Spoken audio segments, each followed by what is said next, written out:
Hello everyone and welcome to the first ever Hammers Opinions podcast with myself, West Ham Shout, Billy, or Adrianis MDC. I'm Billy and Adrianis MDC. Sonny Bottomley. Hello lads. Good to be here. And this week's very special guest, Dan Lawless of West Ham Fan TV. Yeah, cheers for having me, lads. It's good to be on. Oh, it's good to have you. Cheers for coming. Good to have you. Yeah. Right, so let's get on to the first topic, shall we? Or should we talk about or should we just introduce ourselves? Just let the audience know who we are, or Yeah, that works. yeah, it works. Go on, who wants to go first? I'll be brave. I'll go first. My name's West Ham Shout, or James, you can call me whatever, I don't mind. I'm just me, really. There's not much to me. I rant a lot on Twitter, and I don't like the board, but I like the club, and I've supported them since I was very young, so yeah. Anyone else? Well, Yeah. I'm looking at you guys from left to right, and I see West Ham Shat, then Billy, then Sonny. So that's why I'm looking at it. And then Yeah, Billy go on comes then, back. Bill. You're next. Yeah. Alright, I'm Adrianis MDC on Twitter and I'm a season ticket holder. Just like Jake just said, I don't like the board either, to be quite honest, but love the club, so yeah, that's a brief bit of info about me. Yeah, so me up next. I'm Sonny Bottomley or Bottius11 on Twitter, Instagram, on basically everything, even YouTube. Mainly making West Ham videos.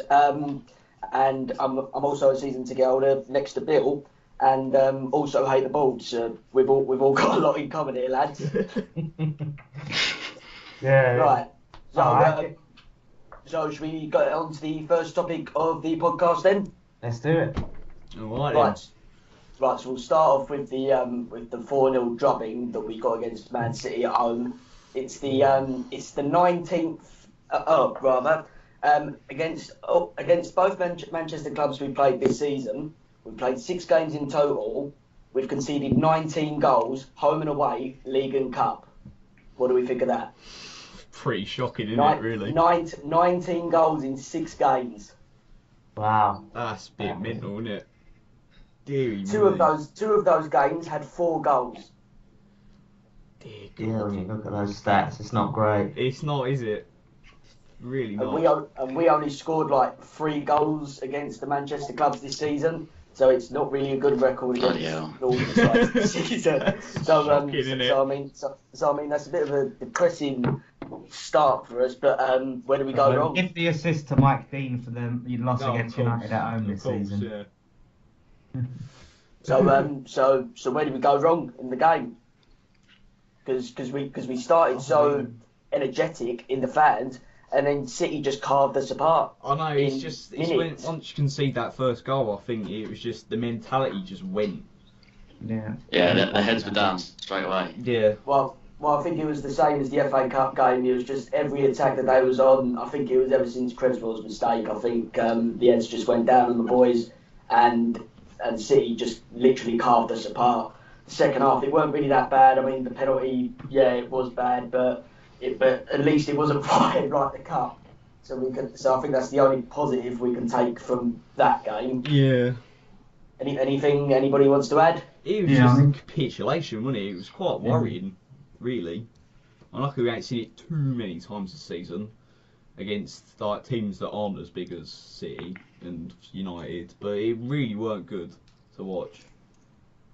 Nah, I mean, I said before the game that really it was the worst time to face City as well, because they was coming out, they've lost a few games, they had a point to prove, and they was completely on it, and really we needed to have, our fighting spirit out that day, and we didn't. We just didn't go for it. I think it shows as well is that it's part of the reason where the board went wrong this season with promising us all this, trying to make out that we're going to be a top goal, and clearly we can't compete with them. We're just not now. at that level Not at the yet. moment. Exactly. Obviously, we'll move on to the transfer window later, but it does show that we can't compete with these massive teams at the moment with the squads we got. As good as it is, and as well we've got talented players. You know, we have not got an Aguero. Yeah, you have to spend and could I just add, what a debut for Jose Fonte. You concede 4 goals on your debut. I know. I mean, that is the worst And kind give away a of penalty. game to come into against Manchester City. I know. I mean, if his first game for West Ham had been against Southampton, it could have been a completely different story. But once he got into the side, noticed what our defensive techniques are like, I think it was by the time we got to the Southampton game, he looked a lot more tighter. Do we not think? Yeah. Yeah. The thing is, he's had a right baptism of fire when you think back, because he's come in and the first game he's played for us has been against probably one of the country's top 3 sides, you know. So, and then this next game he's had to play his old club. 2 games ago he's been playing for him. He was one of their players. And I'm just really curious as to how Everton beat Manchester City 4-0. And we lost against that side because they looked so weak defensively, especially with Stones and Otamendi, who are meant to be these 2 totaled £50 million defenders, and they just literally got carved apart against Everton. But they look so good against us. I'll tell you something. The key difference between us and Everton at the moment is Lukaku, because he's a proper striker and he's what we need. He's the kind of player we need, and we just don't have it. We've got Carroll, who's brilliant, but he's a different type of striker. As much as we love him, you know, he's not a Lukaku. Yeah. And his fitness is always, I mean, he's doing well now, but then it's always round the corner, isn't it? You know, Exactly. You can't rely on that. It's always on the back of our minds, isn't it? That's it. You know, is he going to get injured? Is he going to get injured? But yeah, I think looking at Font again, going back to that, I was on the Southampton channel and I said to those guys, I'm not going to judge him off that performance, and I'm going to wait to see the other games because you can't judge him. We can't. Yeah, exactly. Exactly. So speaking of Southampton, it was yesterday. It was a great 3-1 win for us. We went 1-0 down after 12 minutes. Gabbiadini scoring his first goal for the Saints. Amongst other people this season. Yeah. We get linked with everyone though, don't we? That means nothing. And then Andy Carroll equalised it about 2 minutes later, I think it was. Yeah, it was. Then on the stroke of half time, Obiang getting his first goal for the club. What? And to cap it off, Mark Noble got a free kick, which is debatable whether it is an own goal, and we will come to that. But let's talk about the Southampton goal that we conceded. Was it offside? There was a bit of controversy with that. The liner had a bit of sun in his eye, so it could have gotten in his way. That Gabbiadini could have been offside, but it was ruled onside, and he went on to score a brilliant goal. Yeah, it was. I gotta be honest. I saw a match today again, like last night, and I have to say I thought he was offside. I really did. I think it was close. It was, you know. Oh yeah, definitely close. But from where I was standing, where the fans were standing, we was all screaming at the linesman because it looked so offside. It was ridiculous. We didn't know how it was kept on. How it was given. I agree. You look on the replay and there's like meters between him and a back line when the ball comes to him. You think, oh my god. The linesman had quite a bad game that day. Actually, there was a few like where the ball they'd kick the ball out, but he didn't, give a throw in and they just kept play. Do we blame it on the sun? The sun was in my division. Right, so moving on to Andy Carroll's equaliser. I watched the match of the day last night, and I saw him point at Faguli for Obiang to pass it out to Faguli and then cross it into Carroll for a header. But instead, Obiang found a gap in the Southampton defence and played Andy Carroll in for his 4th goal in 4 games, I think it is, or 3 games, or it's something like that. Something like that. And he continues his good scoring record in 2017. I think it's 5th in 6. Well, it's a good record, and that's he scored like 20 in his last 33 starts over I think it must be 2 or 3 seasons, but. And I mean that's what Andy Carroll can do when he's fit. I mean, when he's injured, it's obviously a big dent because we need a striker who can get up in the air. We don't have any good aerial players apart from maybe Kouyaté. Yeah, or exactly. maybe one of the defenders. Reed, Or yeah. Antonio. Antonio's been good with his head. But he's not really found the net in recent. No, he hasn't. You're right. But He got those 3 assists versus Palace, but he's not really done anything in terms of goals recently. Yeah. So Obiang's first goal for the club. Do we class it as an own goal? Was it going on target? No, it was definitely on target. And would Forster have saved it had it not have taken that little niggle off? I think it was off of Davies or Van Dijk. It's no, it's. I don't think Van Dijk was playing. No, no, it's Bertrand. I thought, from what I saw. Yeah, Bertrand. That's it. Deflected off of Bertrand. So So I don't think he would have saved it because the problem is he's all of his defenders were in his eye line, so he couldn't really see. Oh, that was a big problem. So it was really hard for him to see, and then Obiang just sharp. And I mean, there has been a couple times this season where Obiang has had a shot from outside the box, but it hasn't quite gone to plan. I mean, if we remember that 2-1 win against Chelsea in the cup, he had about a 40-yard shot. And it kept on rising, but Begovic just about saved it. If that had gone in, that really would have boosted the kids' morale up.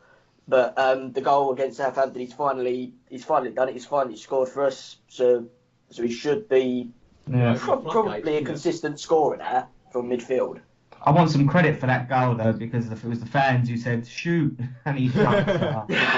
There you go, Dan Lawless assist. Yeah, and that with an assist.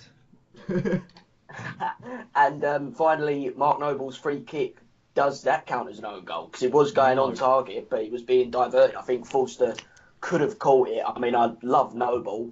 He's probably my favourite player at the club, but I don't disagree. But I don't think it would be a goal if it was. The thing is, with that goal, is you can see the intent behind when he took it. He was aiming to hit somebody and it to go in off, whether it was our player or not.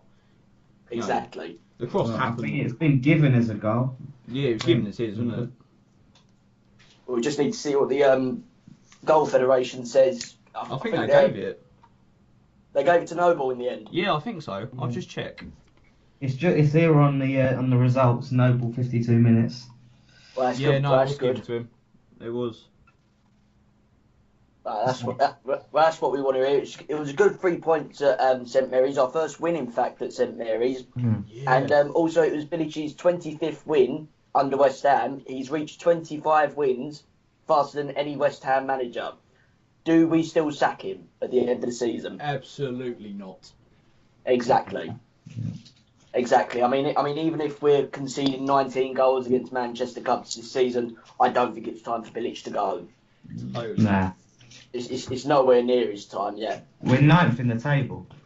Yeah, exactly. 9th in the league. I mean, at the start of the season when we was losing 4-2 to Watford and West Brom, maybe you could have started considering it. But once we started getting the points on the table, I think Bilic has sort of saved himself. And I think it was the fact that Payet left that our sort of morale's gone up.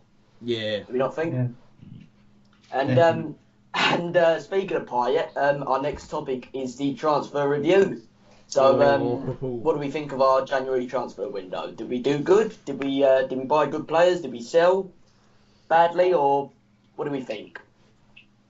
I think it was decent. We had a decent average. You know, we didn't get the right back, which is a big problem. But I mean, you're looking at Snodgrass now, and he's looking like a very, very good signing. A very hard worker. He's got some skill, good balls in. Yeah, I'm happy with that signing. I think it makes up for January as well. January is not the same as summer. You can't always get the top players. So I think that Fonte and Snodgrass decent. Could have done for right back there. Yeah, and obviously the biggest transfer story was Dimitri Payet just telling West Ham that he didn't want to play for the club anymore. He wanted to go back to France, but apparently the reason why he wanted to go back was because he was having a family feud. Now I've read a little bit more into the story, and he had an affair on his wife. He looked think it was, from what I heard, of a fan. And I think it was while it was Euro 2016. Yeah. So it was that long ago when we was all hyping Payet up to be one of the best players on the planet, and he goes and does that, Of course, that and was his wife. about the time that ex-WHU employee said that was when he told Bilic he didn't want to play for the club. It was just after the Euros at the start of the season. He said, "Look, I don't want to play." Apparently, that was at the point, and so it does make sense if he was by the Euros. Yeah. So do we think that selling Payet for 30 million is enough? Do we think it's enough for a player of his quality of last season, or do you think that this season he sort of let his price go down?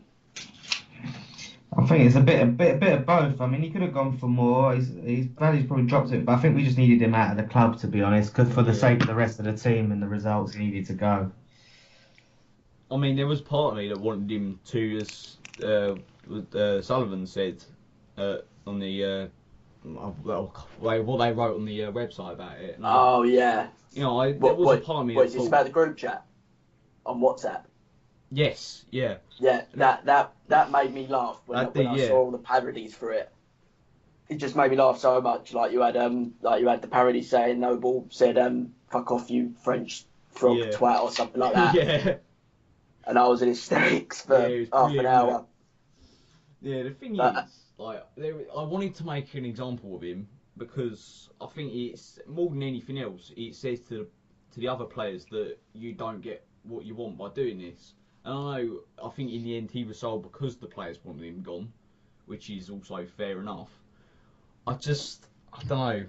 I think we could have got more for him, but you know, I'm glad he's gone. He's clearly toxic influence, and removing that, we're playing better as a team. So, but the thing is, I mean, like, there is one West Ham fan that I've been speaking to that Payet has got his own problems and he needs to go back to France, and I think we should all respect that. But the way that he went about it, you do not say that you do not want to play for the club. You just don't. Even if you have in family troubles, which we all respect. If he had just come out and said that, we would have all been fine with that. We would have respected that. We would have let him go back to France easy. But it's the way that he went about it, which was why we sort of resent him now. Do we not agree? Yeah, I agree. 100%. Definitely. You know, if he'd have just said, you know, look, me time's come. I want to move off now. I've got one move in me. Fair enough. He'd have left a hero. You know. If he'd have done a Tevez and said, look, I'll play to you, I'll make sure you don't go down all that, I'll stay with you to the end of the season, and then when it's time, it's time. You know, we'd have all accepted that, and he's still left. Although, I have to say, in a weird kind of roundabout way, I do kind of feel like it's almost better he left this way purely because I think it makes the goodbye a little easier. If you know what I mean? Because I would really have struggled at, and it's easy, you know, I don't have to think about, I wish we had him. You know, I'm glad he's gone. There is a part of me that thinks that. I know it's probably a bit weird. And apparently the French press have come out and said that he's fat and unfit. Yeah. I saw that. He's looked it. He's not really played his best. I mean, the best game he probably had this season was when we lost 4-2 to Watford, and it's not often that you get to say that. No. Well, he hadn't been turning up to training, had he? So. A lot of things that he's done is that he's isolated himself from the group. He's not trained with them. He's trained on his own, which led him to train with the under-23s. He used to sit on his own in the canteen, so he just would ignore everyone in the canteen. Yeah, stuff like that. And I mean, like, the most heartbreaking thing is that him and Noble was such the best of mates last season. I mean, the first time that you could truly see that was that game against Newcastle. When he scored his first goal, he did the knee slide, and then he had Noble proper in his face. Yeah. And you saw the picture, and you thought, this is going to be one of the best midfield duos you've ever seen in the Premier League. Yeah, it was. It was amazing for that season. You can't take away for what he did. No, nothing. For last season, it was incredible. But I think it was because it was the last season of the bowling. Everybody was scared as anything to come to us, and they knew if they got a result from us, then we'd fucking give it to them. Yeah, exactly. But a lot of the times, and especially with the Man United game, the last game at Upton Park, the fans were shook. The players, they were sort of thrown off because of the bus. But I mean, every team did not want to play us at the bowling last season. No. nobody wanted to play us at the Bowling And that was last part season. of the reason. I know you saw that article, the controversial thing that West Ham put on their website about saying that the Upton Park was never Bernabeu, but you know, it was the fortress, and that's what we're lacking this season. You know. Yeah. I mean, like I said, every time that I go to the Olympic Stadium this season, I just don't feel like I'm going to a West Ham game.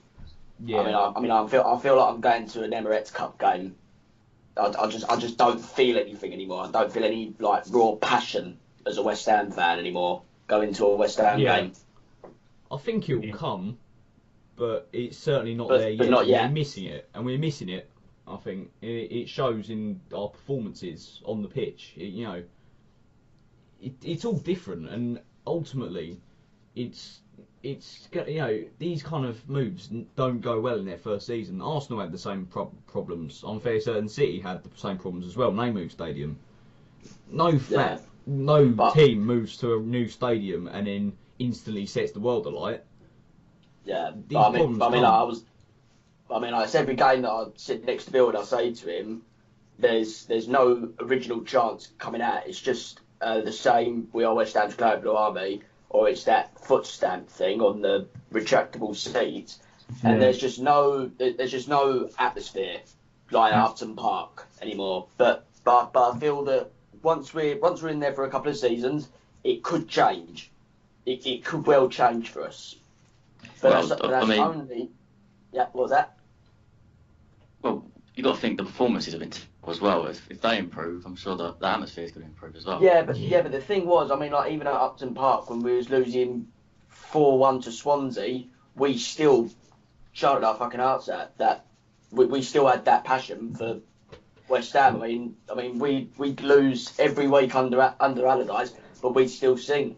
We had worse results. The players have under got to give Allardyce us something to shout about, essentially. Nah, well, yeah. Well, I don't know. Even at Southampton yesterday, when we went 1-0 down, we just kept singing, and every player got a song yesterday. We sang about every player all the way through, no matter what, and we just drove the team on, And I think the big key thing is putting those people who sing together in one section, not mixing people up with families, because where I sit, there's a few people that sing and we stand up and that, but then the people that's not there, so chants die out quickly where it don't take on enough. Exactly. It's the problem. Yeah, and if you're sitting in one half of the stadium and the other end starts singing, you won't hear it. Do you know what I've kept on saying to Bill and the people that we sit with all season? We should have a safe standing zone like what Celtic have at their ground, or what they're going to have at their ground. So then you've got part of the ground that's got the atmosphere, but you've also got people that don't really want to get involved and they can sit down with their kids, and if they're disabled they can sit down. But a safe standing area that would be good for us. That would be an amazing atmosphere if it does happen. It would sort a lot of the problems out, wouldn't it? And it would feel. Yeah. Oh yeah, definitely. Oh yeah, look at it this way. Yesterday you had 3,000 West Ham fans who outsung a whole Southampton stadium throughout the whole thing. All you could hear was us. So imagine if you had a few thousand section at our ground singing all the way through, it'd be quality. And Celtic do have it at the moment. I've seen the videos and it looks brilliant. And I think the club are supposed to be looking into it. And a few clubs are trying to get it to because it's not just an issue of us installing it. It is Premier League rules, isn't it? Or there's something like that. Or the FA. I'm not entirely sure, but there is, because there isn't a Premier League ground that has it, unfortunately. Yeah, that's the thing. Well, if we were the first, then that would be amazing. It was already hard enough for away fans coming to the Bowling ground, knowing that the whole ground would be basically electric every game. Yeah. But to have that with a bigger capacity, it could be amazing for us if it does go through. But we've only got that little corner. Me and Bill, we sit in block 231, and it's like this little section in 131 that's just constantly on their feet, even when the stewards do come up. And like the stewards. Oh my God, the stewards. That's just a completely different story. I could go on about that all day, but, that's a separate topic, isn't it? yeah. Well, I mean, our next topic is current topics and news. Yeah, the news and all that. So what news or topics do we want to get started with? Well, I saw that apparently the board have lined up Mancini as a replacement if Bilic don't turn things around. That's so wrong. I'm sorry. What is that all about? So wrong. Because you can't have him there in the stands. I know that they'll obviously have him there and they'll have the excuse lined up saying, oh, he's just there to watch City. He's clearly not. Mancini was linked with the job before Bilic got it. He was like 8th choice or something like that. He was, they went through all these players, and that is so wrong to have another manager in the stands breathing down Bilic's neck while he's under pressure and losing 4-0. That is totally wrong. And that's probably one of the reasons why the board should go. Yeah, that's one of the many reasons, let's be fair. I mean, going back to... Has it? Mancini's been staying at Sullivan's house. Someone told me. Yeah, he loves an Argentinian, doesn't he? Well, I mean that's even worse to have someone's potential successor. It's not even the definite successor. It's a potential successor. It's like they're just holding it over Bilic, just saying, oh look, just say, you better keep doing well. Like, come on, leave it out. It's stupid. It really is, and it's more than anything else, it's an insult to Bilic, and the board are not backing him, and you're seeing it with his transfers, and that's what I was not happy with this window. I know it's controversial, and don't get me wrong, I think the signings we've made have been good, and they're quality players, but at the end of the day, we have other areas where we need to improve, and they've not done that. We need a striker, and we've known that for a while. Fair enough, if you want to spend the money in January, I can see that. But a right back, that's the kind of thing we can get in January, and we didn't. That's the problem. Sam Byram not being fit for Southampton really, it's laughable, isn't it? Right. We were saying, we'll rely on Byram. We've got a full first choice right back now. Injured the next game. Yeah. Well, I said this from the summer transfer window. We should never have sold Tompkins. No. Should never have sold him because the first couple games of last season, do you remember he played at right back for Reece Oxford to play at centre back, and our defence was just so solid against Arsenal, and one of the key components of that defence was James Tompkins at right back, and he had never played at right back for West Ham before. He'd always been centre back.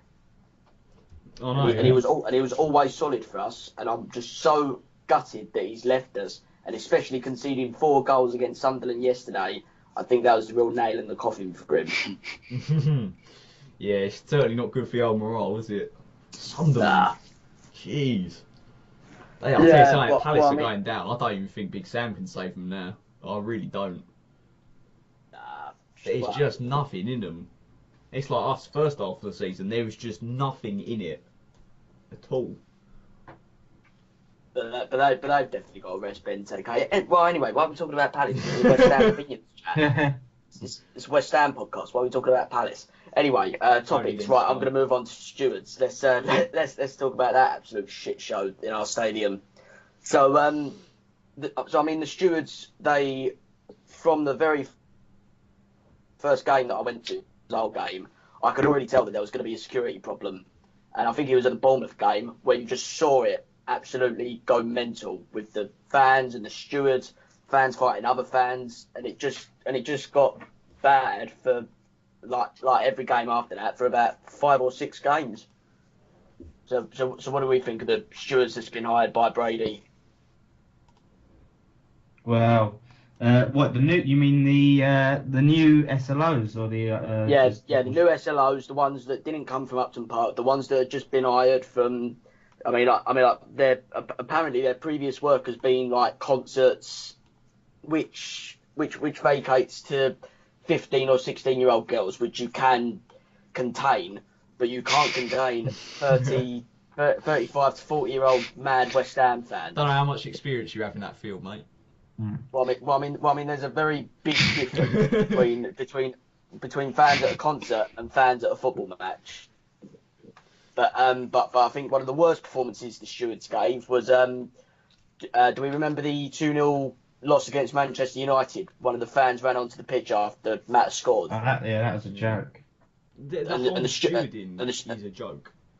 Yeah, and the stewards did not try to do anything to get him, but yet about 5 minutes later they chucked about 15 West Ham fans out from the next stand.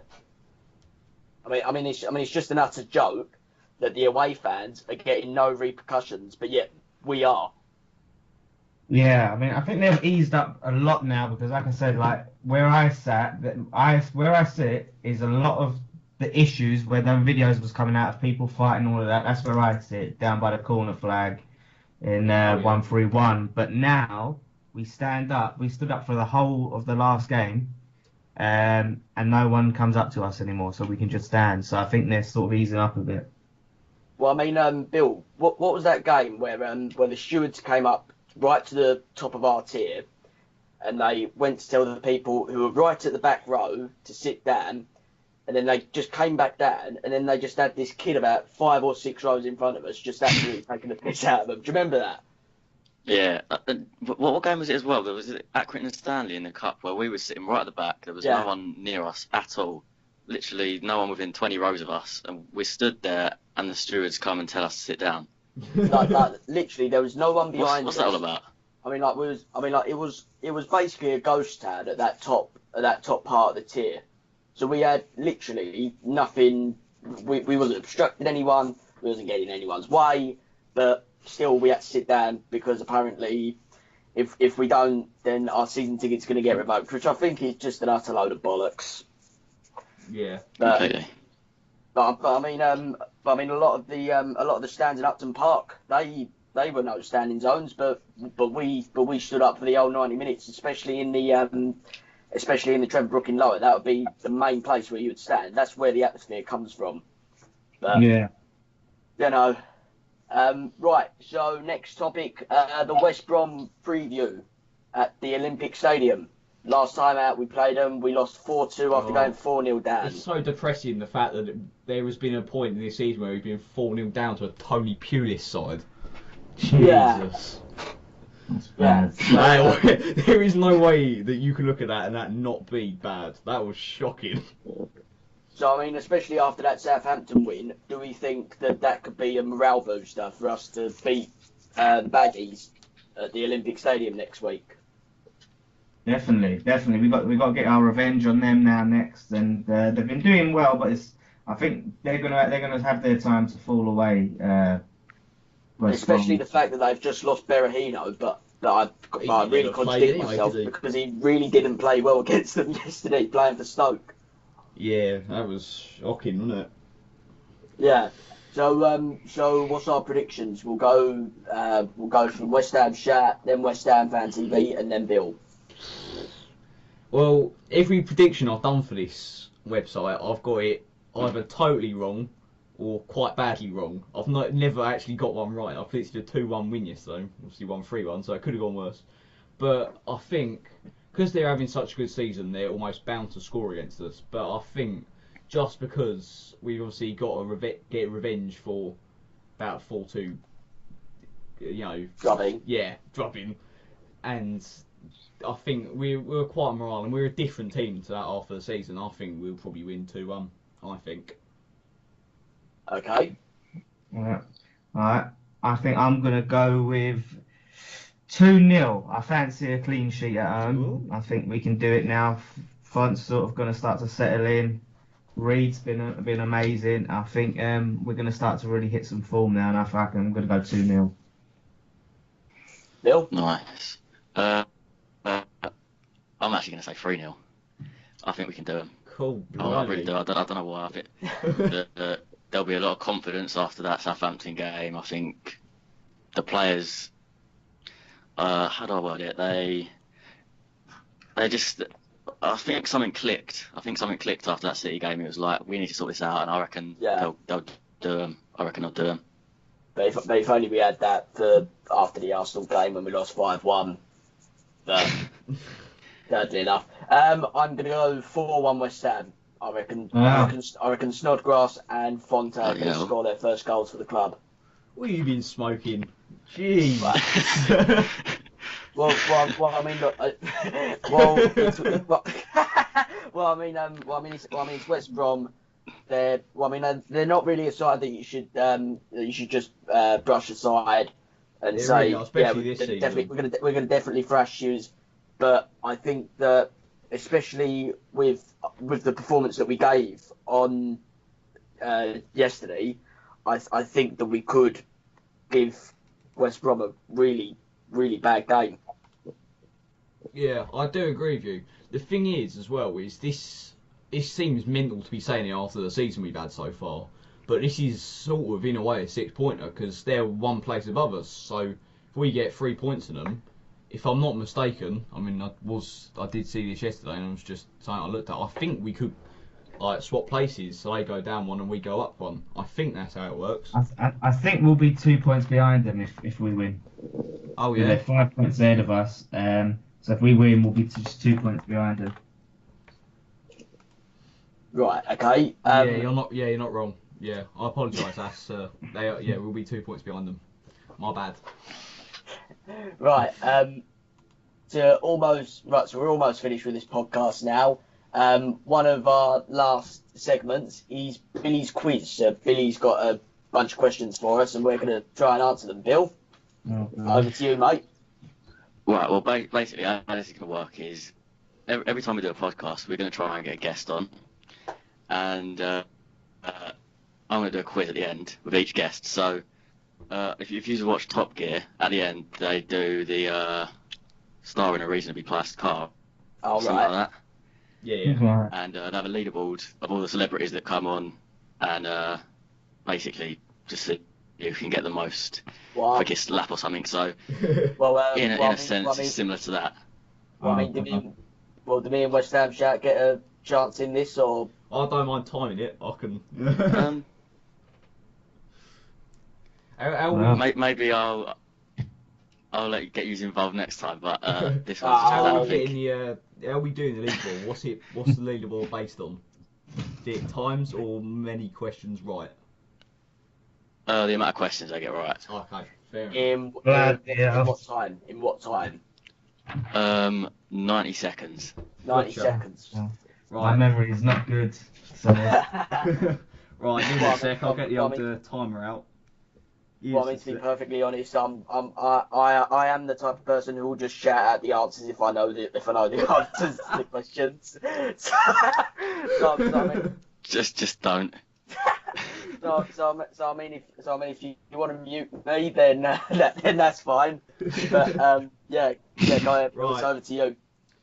Tell me when. Right, I'll start the clock. whenever you're ready, give us a 3, 2, 1, and We'll do. we'll go. alright. 3, 2, 1, go. Okay, who did Bobby Moore make his debut against? Oh fucking hell, you're going that?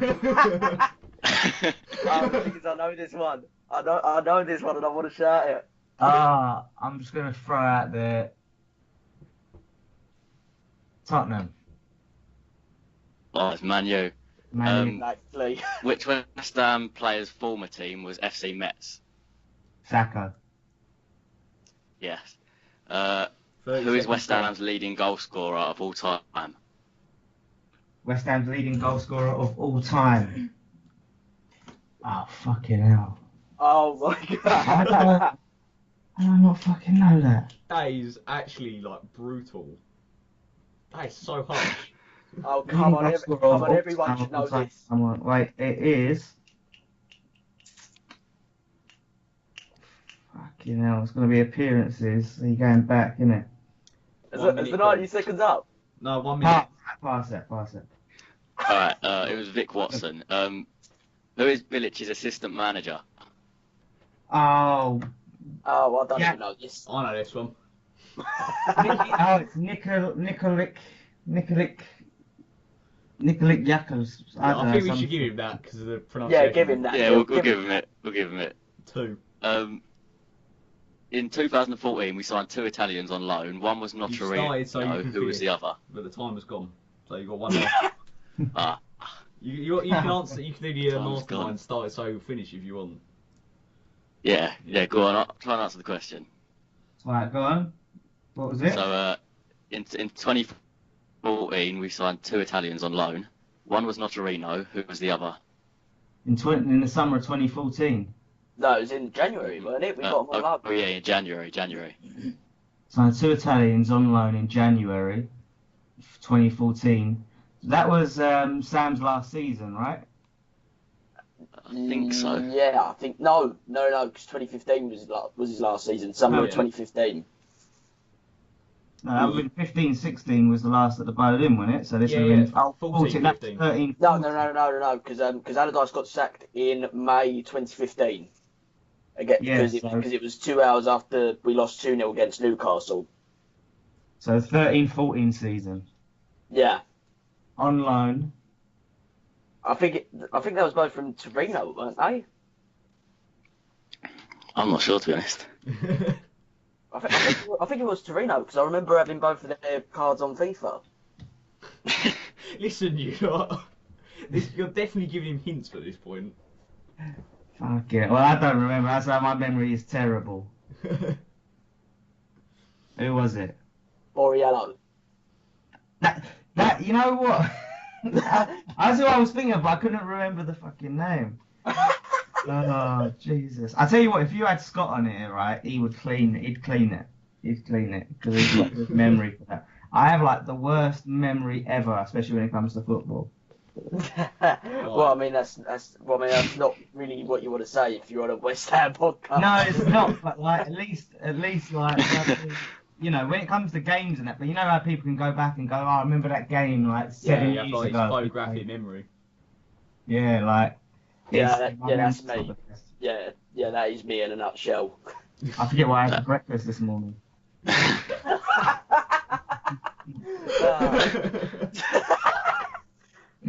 Brilliant. But you know what? I thought, let me set the bar nice and low, make it easy for the others. Yeah, two questions, right?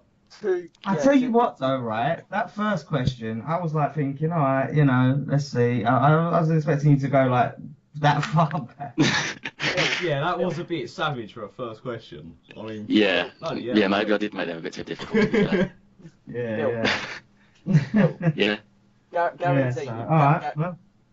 Guaranteed. If you gave me half the time, I would get more questions right. Boy. We need to put that to the test. Yeah, I think that needs to be done. But go really savage on him, like really. No. Right, and he said half the time. Yes, that's 45 seconds. Good 45 luck. seconds. All right. 45. All right, I've got some questions. I've got some questions for you. Oh. All right, then. come on then. It's just got interesting. 3, Right. 2, This 1. podcast has got very interesting very quickly. The time started. I started. Hurry up, Neil. Who is West Ham's all-time highest appearance maker? Billy Bonds. That's easy. Oh yeah. Who is our Jeez. second highest all-time appearance maker? Frank Lampard Senior, isn't it? Yeah. Oh my god, he's already. Which gone. West Ham player scored a hat-trick in the 1966 World Cup final? Jeff Hurst. Sir Jeff Hurst. What team was Pablo Armero on loan from? It was bollocks, I can't remember what it was. Armero. Roma, weren't it? 5 seconds Napoli. left. No, I know that. West Ham became the last team to win an FA Cup with an all-English side against Fulham in what year? 1975. Bloody hell, son. That is it. He has somehow got not only does he. Them questions weren't savage. Like everyone knows Billy Bonds all-time appearance maker. Then you've got the FA Cup question. We all know, like you know.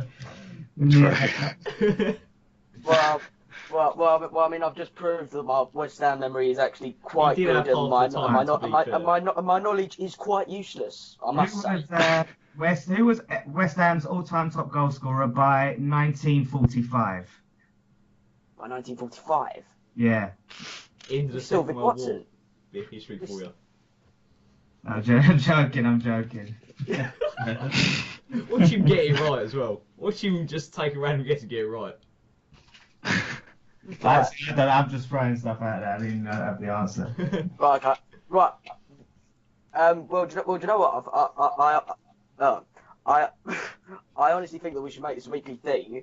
That for every guest that we put on, you give me half the time that they have, and if I get more questions, and if I get more right questions, then, well, I mean, I don't know, their score gets halved or something like that. There's going to be a challenge. There has to be a forfeit. Well, that could be interesting. That would be. Yeah, We may go on never then. get another guest on this podcast again. Yeah. Well, I mean, that sounds good. That sounds very good. Well, Yeah, it's an idea. We can think about it. well, I mean, look forward to the next podcast. Yeah, you can always let us know on Twitter if you have any suggestions to improve. We'll see all our Yeah. social media links will be in the description. If you're on YouTube or wherever else we'll post it, you'll know somewhere. We'll be on the screen or something like that. You'll know. Yeah, and I don't think forget to we're check done. our website out as well. Yes. Yes, Hammer's Opinions, the blog. Yes, I've still got to put one out. I still haven't done that yet. Yeah, I'm the previews bloke. But I think we're just about done. I Yeah. think that's a good type place to wrap it up. Don't you Well think? done, guys. You've done good. Yes, not bad for our first podcast. First podcast ever. So who wants to do the outro then? West Ham chat. Well, Go on. I may as well, seeing as I introduced it. Thank you Yeah, go for on. listening to our first ever Ham's Opinions podcast. Thank you so much to Dan for coming along with us. Much appreciated, mate. Dan? Yeah, cheers, Dan. Cheers, lads. Thanks for being the first ever one.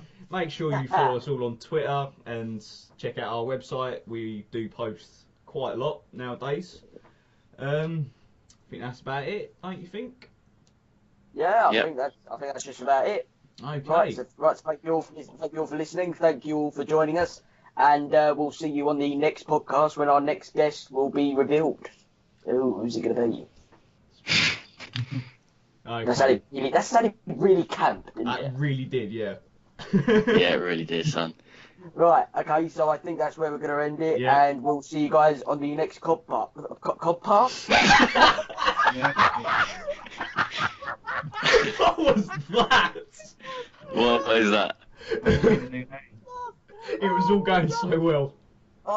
Right, on the next Hammer's Opinion podcast, we'll see you guys later. Goodbye. Come you irons. Oh, Call God. your eyes. Come on.